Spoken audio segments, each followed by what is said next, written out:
What I thought I would do is make some brief comments on the various issues that have seemed to come up in the last week, but then be open to any questions on those issues or any other issues. I mean, this is just a complete open. When these issues broke last week, I was away. I could not respond to them at the time, so I thought I'd take some time now. And let me just make some general comments on some of the major issues, and then, as I said, be open to any questions that you have. But I was real interested in, I read some headlines, and this was a brutal week for me or something like that, and terrible week. I mean, I've been in office, since 1979. I've had worse weeks. And, things go up and down in politics, so I'm not sure why this was such a bad week. And if you look at it in context from a little bit different than the bubble that we all get involved with here, I mean, this was a week where the poop smell disappeared from La Jolla, where the cars disappeared from the center of Balboa Park, and you should all, if you haven't been up there, take a look at that. It's an incredible change. We've been trying to do that for 30 years, and I don't know why it hasn't been done, but we just did it. We announced the first plans for the Balboa Park Centennial, which excites everybody when they see the planning on this so far. So I think it was a pretty good week. Now, there are some controversies, which I'm going to go over. But to put it in a context that somehow, my political career or something's in danger is just not, not the facts that as I see them. And in fact, when I leave the bubble of City Hall and the echo chamber here that you guys helped create, people are really excited about some of the things we're doing. And I get very, energized when I'm out in the public and people are responding in that way. Let me just take up some quick issues. I'll have to spend a little time at least on one of them. One, the city attorney issues that we seem to be having. Let me first say, this is not, as I think Mr. Goldsmith and some of the press wants to portray it, as a personality dispute. It's not. I don't have any problems with Mr. Goldsmith.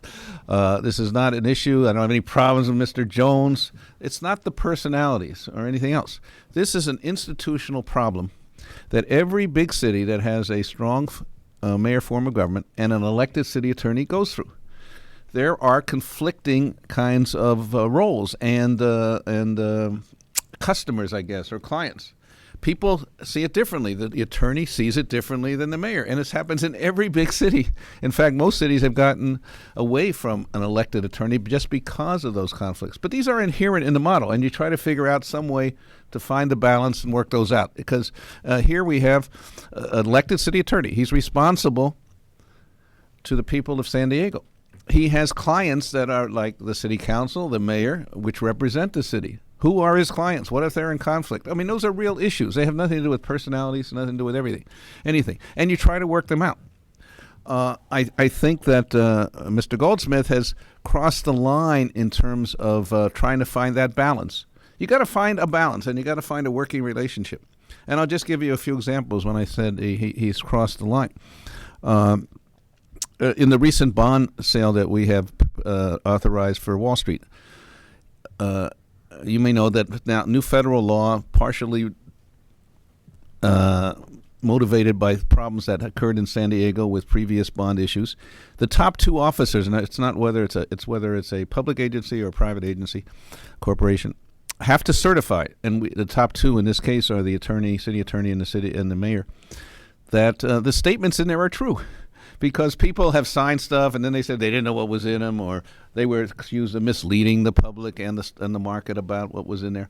So both executives in our city have to certify that those bonds that we certify that we have read the documents, we have gone through questions, we have read everything. And in fact, we have set up a process here where that happens. We meet with all the financial people, we question them. They give us the bond material in advance. We go through it with a fine-tooth comb. And based on that, I certified that they're accurate as far as I'm aware. And Mr. Goldsmith decided, and I think it risks the selling of those bonds in the market, that he went off completely the topic off of whether they certify the figures and the statements in the bond document and say, well, I don't know what's going on in the mayor's office, so I can't attest to the legality of anything he's doing. What did that have to do, one, with the bond documents, but two, what he's complaining about is he's not involved in the policy making of this office. Well, he's not a policymaker. When I finish the policy making process, we give a resolution to the council, we give a contract to the city attorney, and he attests theoretically to the as they say, the form and legality of those documents. He's not entitled to be in on the process of the policy making, and he will not be. But that's what he's saying. Because he's not in on the policy, he won't sign as to the legality. They're two separate issues. They do not. I don't have any obligation to include him in the policy. And clearly, the more an attorney, if you have an attorney, the more he's involved at every step, the better judgments he can make. But he has also said that whatever I say to him is not a privileged communication. It's public. He's responsible to the public. I'm not the client. So how can I involve him in decision making when it's not a privileged communication? So I think, he confuses policy and the legal, whether something is legal or not. When you go to attorney to sign a document about your sale of your home or a business decision, it doesn't matter what the motivation was or who was involved in those discussions. He's looking at the legality of the document, and that's what he's entitled and should do. But he wants more than that. And in fact, when he gives me advice, including that I've done, quote, illegal things, he doesn't give them to me. He gives them to the press. He issues public memos. That's crossing the line between what he has to do as a city attorney and what he has to do for the clients. He is holding up right now, by the way. I think it can get, it's in the hundreds. Someone used the word, they thought it was 800 or 900 contracts that various departments have got to issue because he does not believe they're in accord with the charter. Various departments are coming near gridlock because it does. I'll just give you one example. It's a contract for tree trimming. Now, tree trimming is done by some employees in our, in the general bureaucracy of the city of San Diego, and he has all of a sudden, out of nowhere, decided that the charter says that if an employee in the city does something that you're contracting out, you have to go through the managed comp process, which could take a year. No union has asked for it to happen. Nobody, there's not enough staff to do it. No, they don't want to do it. And this involves all kinds of things: homeless contracts, tree trimming, construction advice, incredible amounts of things. And yet, he's holding all that up because he doesn't like the policy that has led to them. I think that's beyond his purview, and that's where the dispute is. It has nothing to do with individuals. And when it gets to the actual conduct of the business in closed session, what he and his staff have done is try to intimidate the council into believing that he has defined the proper role when I'm disputing it. Again, nothing to do with personalities. I don't think he's undertaking the proper role. And if one of his men, like Mr. Jones, tries to intimidate the council by interrupting conversations, by interjecting advice, by standing in a very confrontational way over the council, and I said, I'm the chairman of that closed session, and I say, please sit down. I did not recognize you, and he refuses. That's not a personality conflict. He's disrupting the flow of business in the closed session, and it's deliberately done. They're trying to incite a situation where these personality issues come up rather than the issues themselves. So I'll get back to that if you want. I really do not think, I think these are real issues. They have to be worked out. The attorney said to me that maybe we do need a charter change which gives you independent legal advice, because he claims the charter does not allow that to happen now. So he sees it that there's potential for needs of change and to work out that thing. But I really hope that you would look at it as an institutional problem, which LA goes through, which is going through. Everybody who's a big city has gone through this same kind of thing. And they try to work it out and find a balance. And that's what we have to do. This is bad for the city that these disputes are occurring. I do not want them to happen. They're not in my interest. They're not in Jan's interest. They're not in the city's interest. So we do have to find a way of working them out. But I will tell you, if the city attorney continues to say that I am the executive branch and the council is the legislative branch and he is the judicial branch, we don't have any solution. He is not the judicial branch. He is an advisor, the legal advisor to both the city at large, the mayor, and the council. That's a complex thing. Those are not easy. But he is the legal advisor. He is not the judicial branch, as the judicial branch has shown by shooting him down many times and showing him he was wrong. If you're the law, you can never be wrong, I assume. Okay, that's what I wanted to say on the attorney. Let me say something about why I was away last week in France. As a member of Congress for 20 years, I frankly or candidly was one of the leading advocates for civil and human rights both at home and abroad. And I got involved in human rights conferences, speeches, meetings, literally around the world. Whether it was in the Kurdish area of the Middle East, whether it was in Turkey, whether it was in the Philippines, and whether it was concerned Iran. I became an advocate for a change of both change in the human rights and the civil rights and the political rights in Iran under the existing so-called revolutionary regime. And I have spoken with people in the United States and around the world on these issues. And there is an annual rally in Paris that is held by the leading dissident group in Iran. And I have been invited to it every year for the last decade. I've gone 3 times, and along with both other members of Congress, both Republican and Democrat, including members of Democratic and Republican administrations.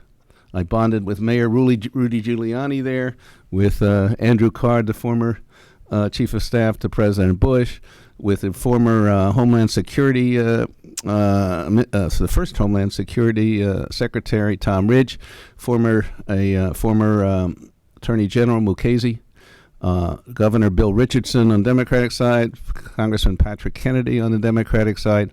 So various NSA and chiefs of staff, Army, Marine chiefs of staff. It's a credible coalition that's in support of a democratic, non-nuclear, pluralistic, non-Sharia law Iran. And I gave a speech there. I was invited to do so, as I have been for the last 5 or 6 years. Now, people yelled out at a press conference I had about junkets and who's paying. I mean, come on, guys. At least show that, one, I'm not going to do stupid things and I know the law. Number one, there was no cost to the city for my trip. They paid for me. And under our rules at City Hall, they're different than the ones I had to do with Congress. A 501c3 group can pay for my trip and food and lodging when I'm involved in the conference or the activity involved, and that's what happened. So there was no cost to the city for my going there. In addition, since I was in France, I decided to take advantage of that. I visited the industrial area around Lille, France. Again, the trip up there paid for by that government to talk about mutual investments that we can make in each other's areas. By the way, everywhere I go lately and talk about these things, there's incredible ignorance about the fact that when they're talking to San Diego, they're talking about San Diego and Tijuana. I mean, they don't know when they're investing in San Diego, it's double the market by investing because they're investing in Mexico at the same time. They don't realize how close we are, in our economic ties. Anyway, I also, and I meant to bring the book in, but I'll show it to you later, because certain friends of mine knew I was going to Paris and then to Lille.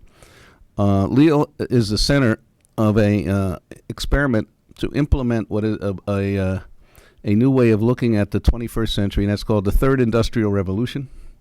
If you have a chance, read that book by Jeremy Rifkin, in which he argues that our planet cannot exist unless we take into account that the climate change that's occurring, and that we respond to that with renewable energy basis for everything, and then we can do that in very decentralized ways because of the internet and its ability to do that. And Lille, in fact, is embarking upon a master plan to do that. I'm interested in having San Diego do that, and I wanted to see what they were doing, and the government officials there were very anxious to let me know what was happening.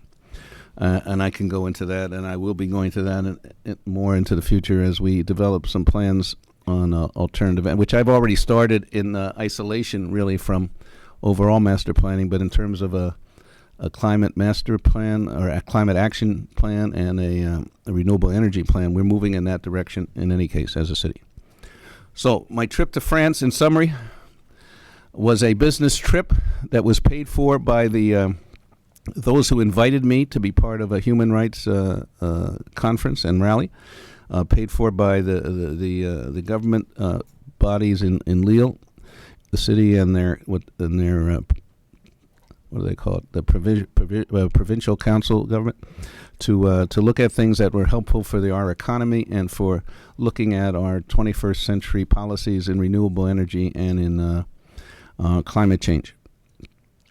I'll come back to that in any way you guys want. Thirdly, the staff issues. I'm sort of surprised, again, from people who are very experienced, many of you, in looking at politics, that staff changes become, major issues. This is a high-pressure business that we're in. There's staff changes all the time. People work for me, by the way, not for the money. Mario's shaking his head yes because he doesn't think he's paid enough. But because they're interested in the ideas I have and the changes that I promise to make. But as you and people know, and I have a reputation that's deserved, that I'm tough to work for, because I want excellence. I want to change things, and I want to do them fast. And people know that. But some people can adapt to that, some can't. So you get changes in personnel. There's nothing unusual that people end up with different priorities or whatever, and they come and they go. I don't think it should be a major issue that occurs. I just didn't see, and more than half the people here have worked for me before. They know what kind of employer I am. They work for me on the city council and or Congress. And so people know what they're getting into, more than half. It's a high pressure, high tension situation, and some people can adapt, some people can't, and people end up with different personal and other situations, and they come and they go. And so you're looking at, we had a couple people leave last week, as we have had people throughout the 6 months that I've been, or 7 months that I've been in the mayor's office. By the way, I don't know, have any of you looked at the major spokesperson for my friend Jan Goldsmith resigned because he couldn't stand the tirades of Mr. Goldsmith? I mean, why haven't you looked at that? Why is Alan Jones and his he didn't want to he didn't like some of the priorities I was engaged in, and he voluntarily left. What's the big deal? Versus, the top spokesman for someone else who will tell you why he left, and it was more related to some of the issues you're involved with than certainly Alan Jones was. So again, we can come back to that if you would like. Lastly, just in terms of introduction, the issue of is it called Centrum? I got it here. Centrum Park, the building that Sunroad is it Sunroad Enterprises? I don't know the officials. Sunroad Enterprises was involved with. That there were some issues about their easement. Let me explain the story as from my perspective, or as I saw it as it unfolded. Centrum needed permits to build their new facility, and it turned out that the design they wanted an easement from public property, a park, to allow them to build closer to their property line than they wanted to. Is that a fair statement? They needed an exemption from certain rules to do that. I knew nothing about this. This is just what was happening before I was mayor and as I was mayor. If you want to look at where the problem lies with that deal, by the way, look at the city council people. Ms. Zaff brought that proposal to give the easement to Centrum to her committee. Is it land? What's it called? Land Use and Housing. I should know that. Miss Zaff brought that easement issue to the Land Use and Housing without any staff involvement from the mayor's staff and the professional what we call it, our Development Services Division. No testimony, no statements. She passed at a committee, went to the council, and was passed unanimously. Unanimously? I looked at that. I said, they're giving away public property free to these guys who, as you know, had some problems with the city in the past over there, I guess, adjacent building to the same one. How are we as a city doing that? To try to bring that up as an issue, I vetoed it. I vetoed the decision on the grounds, by the way, that they did not follow proper procedure in bringing that to the committee. The charter states that they have to have the advice of the professional staff of the city to bring that to bring that to the council. So I vetoed it. Now I knew that veto would be overturned. They voted 9-0 for it. But I was throwing a wrench in the works to bring up an issue to have people focus on it. And the Centrum got in touch with us and said, we think we're going to pass this, but take away that wrench. And I said, well, you're getting free stuff from the city here. Why should we do that? And they said, well, what if we made some donations to some city efforts? Not to me, not to me personally, not to my projects, but to projects that the city was trying to do. And I thought, well, they're going to get it passed anyway. I may as well get the donations that they're suggesting from them.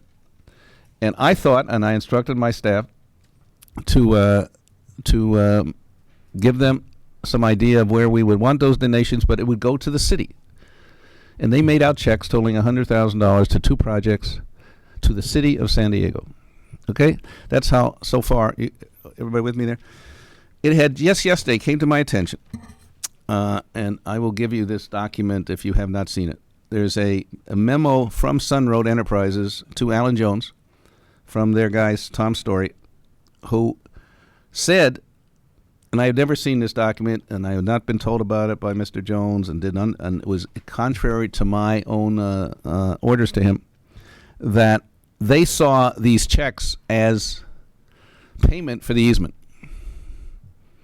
And we'll give you a copy of that. I didn't know that this has existed.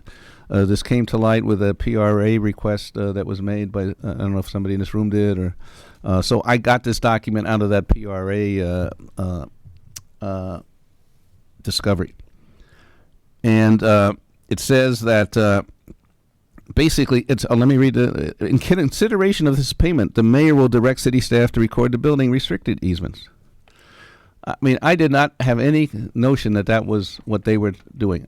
I was told that they were interested in just making it easier, and I said, if you make the donations, that'd be great.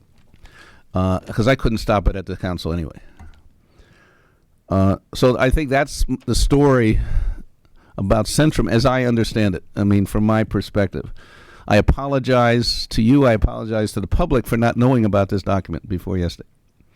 I made certain statements, I think, to some of you not knowing about this, because this was not what I had in mind. I thought it was donations, and I took it as that. We deposited them in the city account as donations, and that's what we thought it was. All right. Any further issue that I need to address before your questions? I appreciate your allowing me to do that. Please.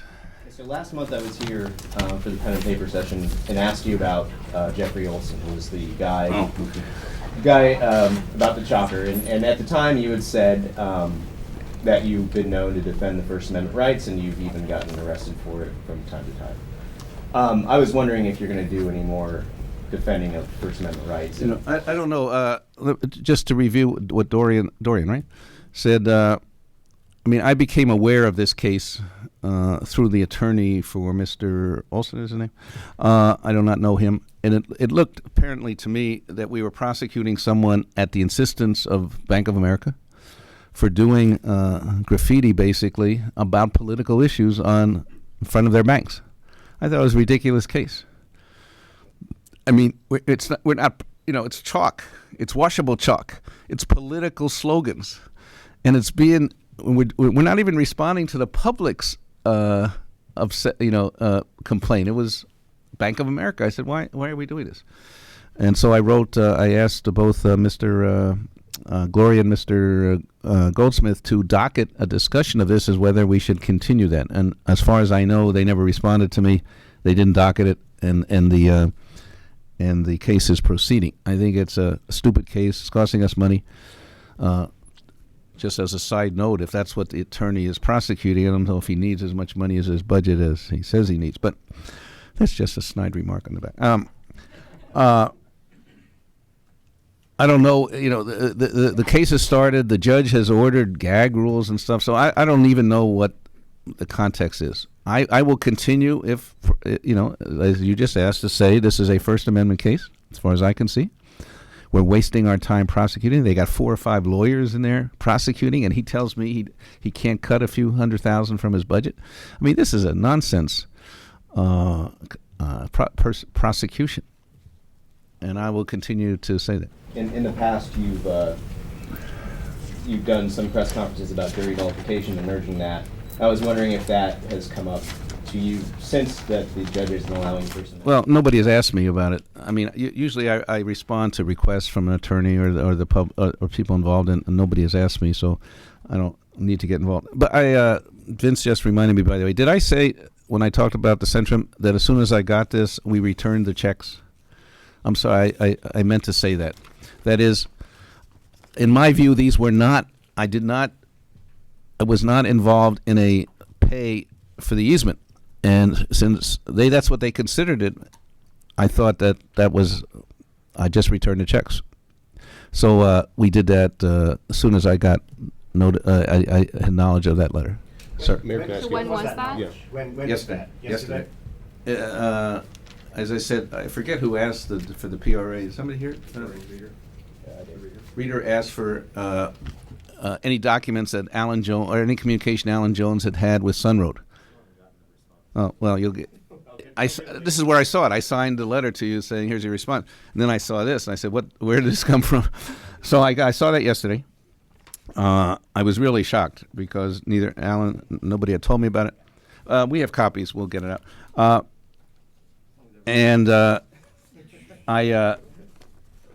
Vince has it. And I said we better let's return the checks. You seem to have made a distinction between Alan Jones leaving and this, that there was just differences. Yeah. This had nothing to do. No, I didn't know anything about this. Would you have fired him if?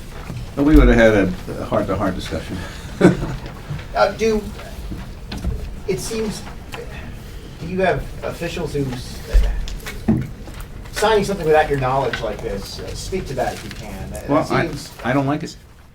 And it's against the policy. I mean, they're supposed to be undertaking my policy. Obviously, there's all kinds of delegations of authority to sign things, but it's under the policy direction I make. And this was exactly opposite to the policy direction I had made. I said we are not making any deals with them on the easement because, I mean, we can't. I mean, the council is going to approve what they want. They don't need to, I should have said. So I was really shocked when I saw it. So if Alan Jones came and said, he told me to do this, that would be a lie? Yeah, I had no knowledge that he did this, or I would not have allowed it to happen. Have you been contacted by any law enforcement or prosecutors about this? On this? No. We just, as I said, in response to Dorian's request, I just happened to see it yesterday. I mean, this was the one document that they came up with. I mean, we review all the communications when we get such a request of all the people that are mentioned, and this came up in the search. Mayor, are you between the way this lays out the story and how you thought it was planned? I mean, again, I thought they were offering a voluntary donation, basically, so to smooth things out, but yeah. But it was a voluntary donation to the city for certain projects. So it's a legal distinction because both of them are quid pro quo. Well, I didn't see the second as a quid pro quo, Mayor, or are you the a- one that I thought was occurring. So are you aware that besides this letter, there's also a voice message from Tom Story that was left at City Hall in a voice mail? It's to Councilmember Faulkner, and it very plainly implies that this was a deal that. No, was I'm not made aware of for- it. We reached agreement with the mayor. Well, I said Alan was talking to them, and I, as I said in my introductory comments, I thought this was going through the council. And if I can get a donation while it was going through anyway, why not? Councilman Faulkner places the blame on you and your office. He says that this is emblematic of your. Of what? That's that's Well, his I would go back and ask him. I would look at his contribution records, by the way, and Lori's, and all the council, without any staff report, pushed this easement deal through. That is no payment through both the committee and then the council. 9-0. You tell me who should be asked the questions. I came in on it after the thing was passed, and I vetoed it just to get their attention. And I think they would have overrode the veto. So is this an ethical issue for you? Well, I don't think the city should be giving away this stuff. Yeah. And then but you gave the money back. So I mean, that's because of ethical problems and. Well, concerns? because I did not see it as a quid pro quo, and they did. And my staff signed it, which brings me into it. And I said, that's not the way I saw it, so you get the money back. I mean, I don't want, if that was how you saw it, that's not how I saw it. And I want to Do you return. believe it crossed a legal line, the way that this memo lays it out, versus Yeah, the way your conversations with Sunroad had gone? That you're talking about a project and you're talking about whether they're going to get this easement, and they say, hey, how about if we donate? Right. No, I think there was, There's obviously, they're connected. yeah, but My question is, do you think the way this lays it out is crosses a legal line? And yes, that was the problem? and it was based on a frankly opinion, which unfortunately was not given to me in private, but in public, from the city attorney. City attorney said, and we can get you that document if you like, because it wasn't communicated in private, that a donation and a payment are different things. I mean, that was his advice. So the way this lays it out, it's illegal. I don't know if it's illegal, because they can make a payment for consideration. The question is, how is it? How does the council deal with it? How is the money used? I mean, there's restrictions on the money if that was a payment, for example. If this was what we call a capital, CIP. if it's within the capital improvement part of the budget, it can only be used for capital improvements. If it was deposited as a donation, I could use it for anything. So yeah, there is a difference. Can you explain the nexus of the nonprofits, how that was fenced out? For what? Well, there was an On earlier this or the explanation Friends? That involved the nonprofits. I don't remember any such thing. The cyclo-Estillas and the veterans Oh. plaza. I mean, I There was a destination for this money beyond. Oh, right. just the Yeah, site. there were two projects. The fact that they were nonprofit has nothing to do with it. The fact that they were designated as the reason for the donations is the key. And one was the Ocean Beach Veterans Plaza, and the other was our on August 11th we have our first Ciclos Dias, which we would we're trying to get private donations to help fund it. So those were the two checks that were made out. So they're not getting funding. Right? Oh, they're going to get funded. They won't be funded through Not from these Sunroad. checks. So is Irene? We're asking other donations. Is Irene gone? As far as I know, and the reason you make a big deal, Scott, over I said something. As far as I know, he was still there. He said he only walked down because he was carrying stuff out. No, but somebody took the fact that he had cops with him as somehow he was being escorted out. He was just being helped. Very clearly denied that he had left. I didn't know, frankly. And in both cases, they had resigned, and we asked them to come back, both of them. So that was in flux when I talked to you. That is, as far as I know, they were reconsidering it. Okay. That was, I mean, I wasn't prepared to say they had left if they're going to announce 5 minutes later or the next day they're coming back. Why should they have had? They didn't resign in that case, really. Mayor, can we return to Sunroof for just a minute in the apology to us and the public about not being aware of all this? You've been in public life for 34 years now. Was this a rookie mistake or a veteran not seeing something coming down the pike that clearly could have had a smell test just from even delegating Alan Jones on this? When you're dealing with Sunroad, you're no, but Alan, to the last mayor in this office. But Alan is a very experienced person, and we knew exactly, both my chief of staff, Vince Hall, and I thought we knew exactly what was going on and the terms of which Alan was aware of the memo from the city attorney that I referred to. It was very clear what we wanted to do. And for some reason, he signed this without telling us and without giving us a copy of it. I don't know how to explain it. Because it is a serious misjudgment here. Are these kinds of transactions going to be banned going forward? Is there an object lesson here in terms of developmental services and well, I would hope. Entitlements? I mean, for one, I would hope. As I said, I got drawn into it by what I thought was a giveaway of public land, and I hope the council will stop giving away public land. I think you said Alan left because of two things. I think you said that you're difficult to work for, and you acknowledge that, and that the two of you had different priorities in mind. But can you clarify the role that this memo played in his departure? Well, I don't. It didn't have any as far. I mean, he knew about it, but I didn't, so it didn't play any role in. I mean, I didn't do. I was just the receiver of his resignation, That's right. so I didn't. You didn't know about this. Oh no. So I was. I mean, I didn't play any role except that he disagreed with the way I was conducting the office. Who did know about this? Only Alan, as far as we know. Chief of staff didn't know? No knowledge until yesterday. I mean, it was really a shock when I saw it. Thank you for doing the PRA. See how good PRA. I love him. I don't have any problem. Transparency. Learn a lot. I'm always for transparency. Mr. Mayor, you said Irene resigned, but did she ever come back? Is she gone? You weren't- As far as I know, she's not coming back. I mean, there were people talking to her, and they told me she was reconsidering, but apparently she doesn't.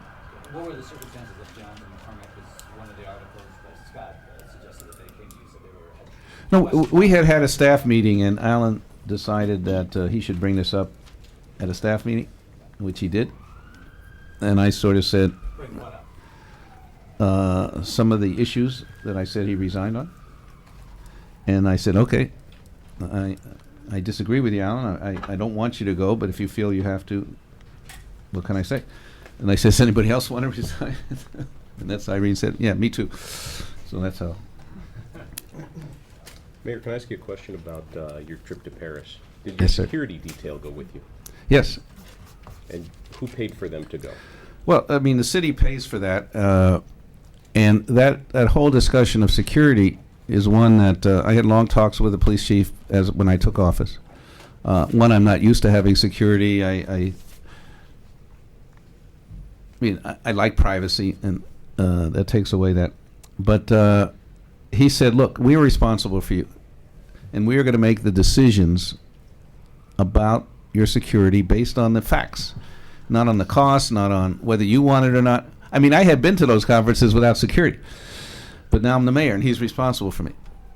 So it was the police chief's decision? Oh, it's all anything with security is the chief's decision. How many security people are? Well, you're going to have to whatever he thinks should be released should be released. He's very. You're the boss of him, though. I know, but I'm relying on his advice for both for all the issues. You know, the first assumption or the first rule of security is don't tell anybody what you're doing with security. Otherwise, Well, it's after the fact now. you have less security. Except I have another conference or this conference or that thing coming up. Can you tell us Whatever how much he it wants to cost? deal with, whatever information he gives you, I'll be happy. It's fine with me. Do you know how much it costs to send your security? No, only he knows. Do you think that has anything to do with Is that disclosable in your opinion? I don't know. Like I said, the police, Just the cost. I'm the sorry. chief has taken all responsibility for the security, both the cost, the amount, the time, I mean, who's there, what circumstances, Just, and he thinks that makes me more secure if that's the case. Were just they- looking at the cost, will you tell him today, right now, please just release the money? Well, I'm leaving all security decisions to him. Were the- It's your money. Because as soon as you talk about any part of it, you are releasing details about your security. That makes you less secure, in his view. Was your detail with you the entire time you were on that trip? You know, Yeah. we're not gonna have any more questions about security. They go straight to the chief of police at What his was the request. name of the nonprofit? that- They were with me, for the brother. trip? I'm sorry? What was the name of the nonprofit? You know, they're coming, the group that ran the rally has a nonprofit arm, and they're giving me the full rundown in the next day or two. I haven't got that. I'd give you a name, but it might be a word or two off, so I want to wait till I see it in writing. So it was a nonprofit and then the city of Lille Lille? paid for Government of Lille? paid for transportation to Lille and Paris, to Paris and back, or Paris to Lille and back.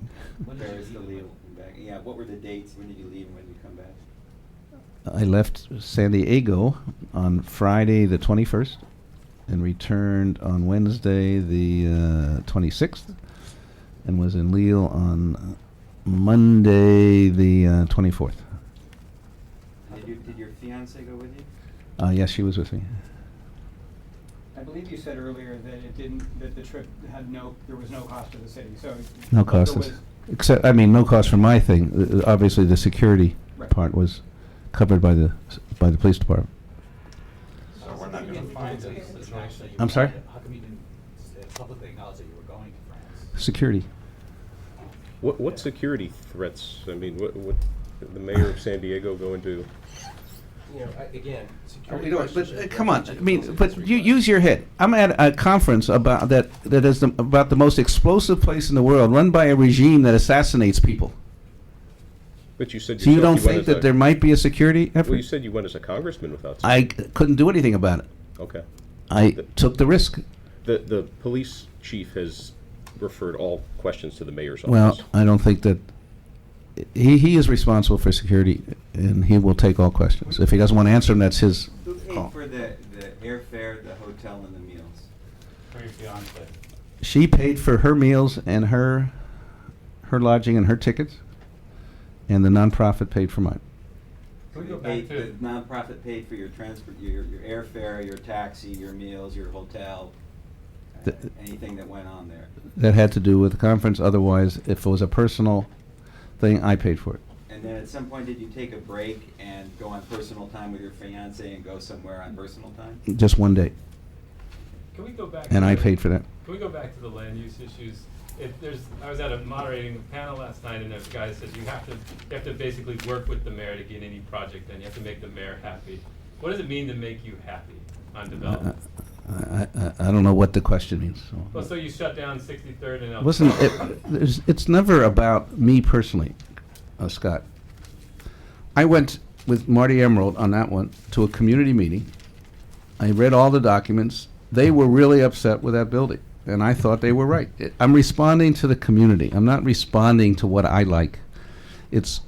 And what this city has gone through for the last 50 years is that the developers' likes and dislikes have created what happened, not the communities. I am changing that, and that's what's leading to a lot of these problems. So I'm responsive to the community, not to the developers. The council and the previous mayors almost unanimously responded to the developers. And it's appropriate to shut projects down when they're being built, to veto them when that sort of thing. It's appropriate to respond to the community needs, especially if there were mistakes made in the permitting processes and if there were misrepresentations on the part of the developer that led to the permits. I have an obligation to step in if I have the ability, and I don't have I don't have unlimited ability to do this. If there is ability to do this, then I think it's my responsibility to do it. But they had a vested right, which they brought litigation. No, that's on. what they said. Well, wasn't there a settlement? There was a de facto settlement based on the fact that the community, I responded Gene, to the community. Miss Emerald, who's the council member, and the community said that they found that the changes made by the developer, given the risks of us losing the suit, were, I didn't agree with them, frankly. I would have not settled with it. But I can only go as far, as I just said to Scott, as the community, the council member would allow us to. I'm responding to them. I'm not driving this thing. I'm responding and using the powers that I have as mayor differently than they have been used in the past. I mean, that's a frank situation. The mayors would not stop that project before. The council person, would be yelling at a closed door. We now have a mayor that listens to that. Mayor Filner, can we talk a little bit about transparency? Because that's been a big part of all of the discussion so far today. But just in the last 48 hours, we've had difficulty, our television station has had difficulty getting information from sources within the city that we've always dealt with. Well, what station are you? Public Works. What station? Channel 10. Calling Public Works about a water main break. And we're told we're not allowed to give you information anymore. We have to get it cleared through the mayor's office. Fire rescue on summer safety at the beach. All those have been approved, so I'm not sure what. 2 to We're 3 day told- waiting period. They're citing Well, a 2 to 3 day that's a waiting period. problem that we'll have to rectify. But frankly, when I got into office and I would read things in the press and on TV that were contradictory to the policies that I set out, and they had complete reign to say whatever they wanted. And I said, no, you're going to do it according to the policies of the mayor. So we're checking, want to make sure they do things according to the policies of the mayor. Well, on one So hand, these it sounds people like you're can't talk to us. micromanaging, but then on this Would you like level- to? but then on this I may have you memo, expelled. You weren't. I plead that I am not inconsistency on some matters, okay? Come on, that's not a question. I can't know everything. We set up a policy where if she asked a question of the certain department, they clear what they're going to say with me. Alan should have cleared that with me. He didn't. There's no inconsistency. Why have spokespeople for these departments? Why have That's a Maurice good Bouquet question. with the We're fire asking department? that in the next budget. So from now on, everything's going to come through Not you. from now on. That has been the case. That it's not everything goes through me. Issues of policy, statements of policy, have to be in accord with the mayor's policy. That's how it was under Sanders too, but you eventually, the Sanders spokespeople tended to get you what you needed and get you conversations with the people. you Well, we need to hope talk that to. that will occur But now. It's, but, well, it's not. It's Well, not so far. I'll take that as an observation, which we'll try to remedy. But as I said, it had gotten out. Whatever had happened in the previous administration, we had to rein in, because there were people talking that to the press that had different policy orientation than I had. Why? So why are they giving the mayor's policy?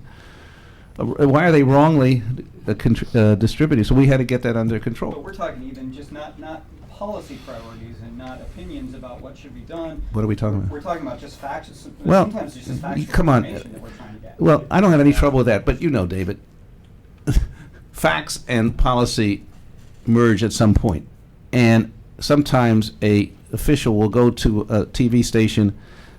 We just want to know the facts, and then they'll start asking questions basically that are policy driven, and unless people are fully aware and fully informed, it crosses over a line. You know that. There's no rigid thing about, because this guy over here who interrupted me, I think very unethically at the last press conference, he could say, well, why wasn't, did you have the parts for that thing? And then the next question will be, why are you so incompetent as you don't have the parts? Or what's the I mean, it goes from the facts to the policy very quickly, as you know. And you have had those kind of interviews, you know that. So it's not such a rigid thing that, you just answer the facts, I'll do the policy. It can't be that way. You know it's not that way. I have a question about the city's pension bill. I hear that SD-SERS did not have enough support to change the city's pension bill for this year, so the savings that were talked about with the 5-year deal. I had just heard that, frankly, as I walked in. For those, there was apparently, and we're going to look at whether that vote can be revoted, but the PERS board said they would not recalculate the pension payments based on the fact that we had a 5-year deal. This is counter to everything they had we had thought for the last 5 months. So I'm surprised at that, and we're going to have to figure out. Let's say it stands for a second. Obviously, there are certain parts of the budget that were added because of that. They will have to be subtracted. Other things will have to be backfilled in some other way. So the budget will have to be changed based on that, obviously. I'm going to try to find we had a balanced budget. We will continue to have a balanced budget, obviously. We have to have one. And we will figure out how to adjust to that $20 million. But that's it's a real problem. We had assumed, we had been working on the assumption for 5 months that we would have that money. And there's only one vote, I think, that separates it from passage. Needed a 7 vote. There was a majority. 6-4 vote in favor of it. They needed 7. So if one person changes their mind, so we'll see if that can be revoted on. But obviously, if it's not or it stands, Well, that would need to we happen. have to change. But before July 1st, obviously, right? Because of the start of the Well, fiscal I year mean, and you, the budget. I mean, if you had 11 months and 12 months of the thing, it's not as serious, right? So I mean, they could change it from July 2nd on, but we would like to get it changed by obviously July 1st. Can I just follow up on the trip to France? The Iran conference had nothing to do with jobs for San Diego, is that right? Right, there were several different things, right? So While Iran- I had accepted the invitation and then decided I could do other things while I was there. Okay, so Iran has nothing to do with San Diego, right? Right. Well, only to the extent that me as the mayor has had a strong position on human rights in Iran. Okay, and just generally speaking, there were costs incurred for that trip, right? To the city, Exactly, for security. yes. Can I go back to the closed session and Andrew Jones? Do you believe you have, is there express authority that you have as mayor to decide what individuals from city attorney's office can be present? No, I have authority, express authority, as chairman of that committee by the charter, to run the meeting in a orderly way. And that's what authority I was exercising. Had nothing to do with what office he was from, or who he was, or why he was there. He was interfering with the orderly running of the meeting. Just by virtue of his presence? No, well, wait, let me first by his behavior. That During is, the meeting? oh yeah, he thinks from the previous administration apparently has the right to interfere in any conversation that's going on amongst council members without being recognized. I said, no, you don't. Oh, but there was another issue that I forgot to bring up. To several of you, or at least one of you, and some of you, I'll ask for transparency here since you're asking for it. He talked to the press soon after the last time we had a little, on the same issue. He said I had ordered him to the back of the bus or something. Room. He said the back of the room, which reminded him of the back of the bus. Who did he talk to here? What? Me? So he talked to the press about a closed session matter. Now, we have been drilled by this attorney since I have been mayor. Every meeting he gives me a memo, and you cannot divulge what's going on at this. This is a closed session. This is secret. They collect all the documents at the end. Then his chief assistant goes to the press, talks about what happened at the closed session. I thought that was a serious violation of the rules of the meeting. Now, they're saying, no, it was on procedures which had nothing to do with the substance or something. But everything he told me as mayor, you cannot talk about what happened in closed session. Now, his chief assistant is talking about it.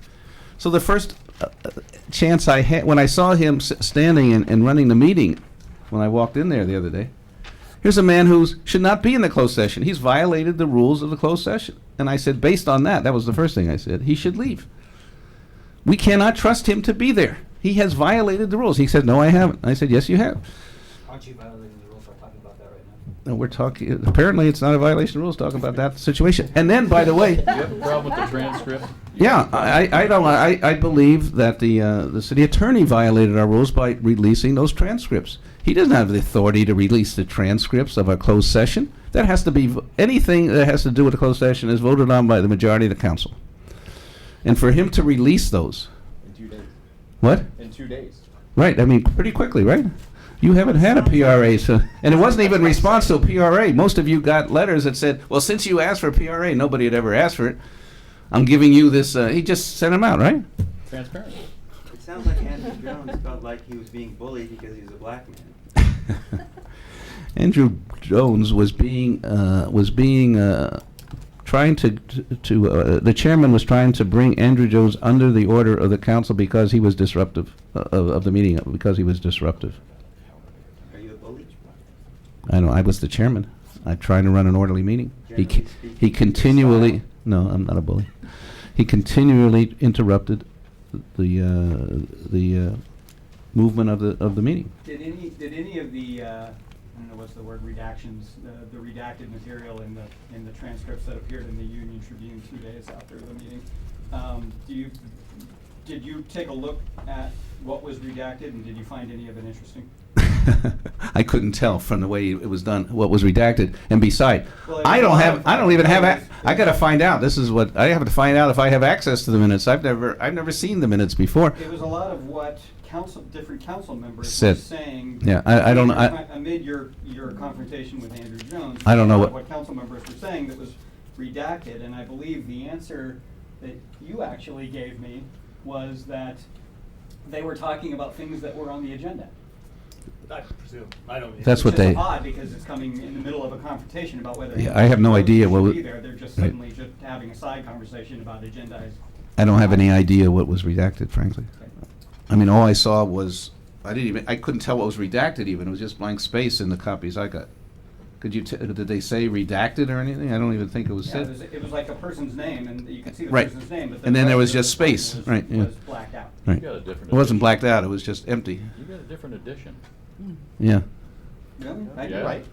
You got the same as I got, right? Just I got empty it from- space. Yeah, I looked at it from their Empty space. website. Well, Mr. Mayor, as far as, Unless I'm remembering all these it. issues that we're talking about for this last hour, I mean, do you have any thoughts of like toning down your style at all? I mean, you've got staffers leave now, you know, dealing with the. Yeah, I mean, Are you concerned about that your style is undermining maybe your effectiveness? Clearly, I mean, anybody who's intelligent would have to undergo some self-examination there, which I have, and which we are trying to deal with. So,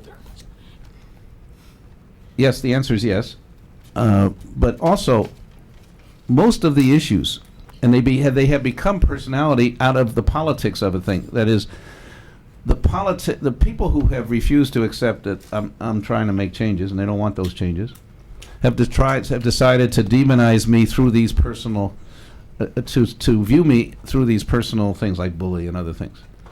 And so they are, it's not necessarily I am, that's what they're saying. And that's what you guys write. I think it's part of the politics of trying to deal with me is to personalize these things rather than see them as real issues and the way the city has been governed. When you look at the Centrum, the way the city has been governed is free giveaway of public land to private interests. If you look at the attorneys, it's the attorney has run the policies without too much resistance from either the mayor or the council. These are real issues. They're not trivial, but they're also not personal. They're not bullying. They're not. But that's what, if they portray them that way, that allows them to attack me more, and your paper to do these wonderful cartoons about my personality. You can't have a cartoon about the institutional structure between a elected city attorney and an elected mayor. That's hard to do a cartoon about. So they do a cartoon about, me choking Goldsmith or something. It's easier that way, and it's easier for you guys. It's easier for television. You like the confrontation, and I'm good at it too. So I help you guys. We We have time for just one more question. When will you Mayor, we release? talked about transparency. How come the chief meetings are not held in public eye when they should be open to the press with all the elected officials that attend these chief meetings? I'm sorry, which meetings? The chief meetings, when The all the chief chiefs meetings. the chief meetings, the chief of police, the mayor, SDPD, the congressman, the DA's office, they all have these annual meetings. I don't know what- Monthly meetings that are called chief meetings.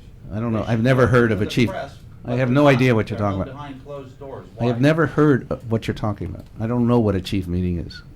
when all the heads of the police departments get together along with the DA's office. Well, I'm not part of those, so you better ask them. Well, Mr. Well, I Mayor. remember- I'm not a Can I chief of just police. ask you what you went home thinking when one of your staff members quit, and you said anybody else want to quit, and another staff member stood up and quit? I mean, isn't Well, that about personality? Yeah, I was pretty taken aback, and we've had some heart-to-heart discussions with staff members since, and how how they took my personality, and we're trying to deal with that and change it. Are you concerned Let- about your? Let me just take two more. What? I don't. Hi, just wondering if you saw the article, Don Bowder, will Civic San Diego help the truly needy, where Jeff Graham says Center City was often criticized for keeping all the downtown tax increment downtown, yet the critics chose to ignore that it was illegal to do otherwise. And then, of course, my question is, Graham of Civic San Diego said he gets all his legal advice from City Attorney Jan Goldsmith. Would you get the correct independent legal advice from attorneys within the San Diego Housing Commission or Attorney General Camilla Harris to confirm that redevelopment tax increment could have been used anywhere in San Diego for affordable housing and homelessness? And then will you also transfer the successor housing agency assets to the from the general fund to the housing trust fund? The first answer is yes. The second, too complicated for me to understand right now. Thank you. I just wanted to ask you about the most recent approval rating polls showed that your approval rating is going down. And is that a concern to you? And do you think that's all part of this Yeah, bigger it's- picture look, of these confrontations? And As a politician, you're always concerned about that. Though, if I listened to those polls, I wouldn't be mayor either, because most of that poll generally found me behind that same poll. And but it shows that these attacks that are based on personality may be working, and that's politics. And They're trying to find a way to discredit my actions as mayor. And I think the people have a different view of it. And if there was an election today, I would win it. I don't care what that poll said, which is very unscientific anyway. You know how that poll works? I have no idea. You should, before you repeat. Numbers I know, over my but you head. guys, you say, talk about obligation. If you're talking about a poll and you don't even know how it's run, and then I say, and then you'll report, well, Bob says it's unscientific, but he says it is. Well, you should find out about yourself. When you make that poll particularly, as I understand it, makes is a automatic phone call. Polls are scientific because they're random or they're based on who you're trying to reach, a certain kind of person. They don't even know who they reach. How can it be scientific? QED, case closed. That is, it's not a scientific poll. It can't be if it's a automatic caller, because they don't know who they've reached, and therefore the sample is skewed. So before you should say this unscientific poll if you were a legitimate and responsible reporter. Thank you so much. I appreciate it. And what about the talk about recall? Say what? That goes along with that. Again, the buzz has started again about recalling. Well, there's nothing I could do about it, and I have to deal with it when it comes. But I think the people that I'm outside this bubble every day, most of the time, and I will tell you, the people have a different view than those polls and what these guys who do the cartoons for the UT and so we'll see. Do you think your staff will release the name of this nonprofit today? Well, as soon as I get their accounting, we'll release it. And the report? I have certain legal requirements of when I have to report that, and so we'll meet those legal requirements. So we won't get that today? I don't know I doubt if today, because. What about this opinion you had from the city attorney? Oh, Is that well, around somewhere? I may, but ask him for it. It's in the back, it's on the council item on the internet. Okay. Do you think the press should cover a buzz about recalling Jane Goldsmith too? Yes. And ask why Jonathan Heller resigned. I think you should all get on that immediately. His spokesperson he meets with every day in the most intimate circumstances, who says he did not like his tirades. Wouldn't that be interesting, since they're making this about our personalities? Come on, be fair. Did you ever replace Goldstone as a CEO? Do you have a COO? We have an interim COO, and I hope soon we will have a permanent COO. Scott Chadwick is here.